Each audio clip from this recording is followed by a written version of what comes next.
Садыр Жапаров, урматтуу кыргызстандыктар, коомдо катуу талкуу жаратып жаткан электроэнергия жана көмүр маселеси боюнча түшүндүрмө жана толук маалымат берип коюуну туура көрдүм. Антпесе мени келе калып эле энергетика системасын кризиске батырып салгандай көрсөтүп, сындап жаткан айрым жарандарыбыз социалдык түйүндөрдөн түшпөй жатышат. Акыркы 10 жылдан бери бир дагы кез алынган эмес.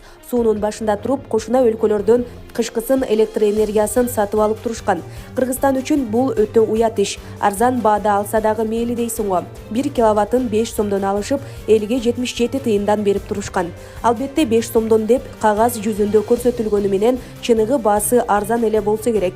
Калганы чоңдордун чөнтөгүнө кетип турган. Балким ушундай кызыкчылыктарды улантып, жыргап жашай бериш үчүн өзүбүздө жаңы кестерди курушкан эместер. Ошентип жеп келишип энергетика системасын банкрот абалга жеткиришкен. Жыйынтыгында 140 миллиард сомго жакын карызга батырышкан. Бүгүнкү күндө мына ушул сумманы энергетика министрлиги ички жана тышкы булактарга карыз. Бул деген банкрот дегенди билдирет. Былтыр мен ишке жаңы киришкенде энергетика системасынын акыбалын көрүп, төбө чачым тик турган. Ошондой эле энергетика министрлигине тапшырма бергем. Мындан ары 1 тыйын карыз албайсыңар, импортту 5 сомдон алууну токтотобуз. Бизде өздүк наркы канча болсо ошончодон алабыз, же өзүбүздөн иштеп чыгабыз деп. Мына бүгүн импорттун баасы 2 сомдон тегерегинде болуп жатат. 140 миллиард сом карызды көбөйтпөстөн четинен кутулуп баштадык. Кичи жана орто кестерди сала баштадык. Кудай буйруса 2024-2025 жылдарга барып, энергетика системасын кризистен алып чыгабыз. Импорттоочу эмес, экспорттоочу өлкөгө айланабыз. Ага чейин энергетика министри Досколбек Мурзаевди куурдак кылып кууруп жесеңер дагы бул система кризистен чыкпайт. Анча-мынча мүчүлүштүктөр сөзсүз болот. Айла жок, чыдайбыз.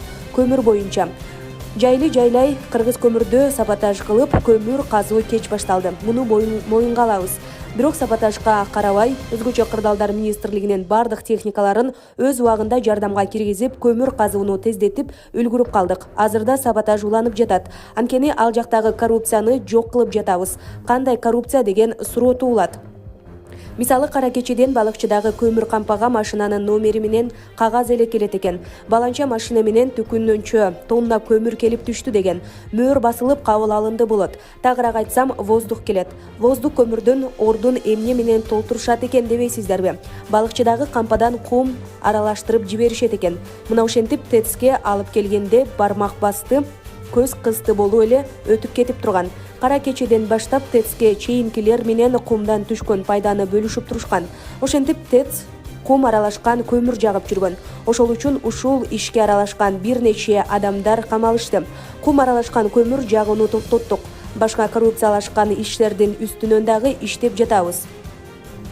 Кыскасы, чирип калган системаларды тазалап жатабыз, деп өзүнүн Facebook баракчасына калтырган.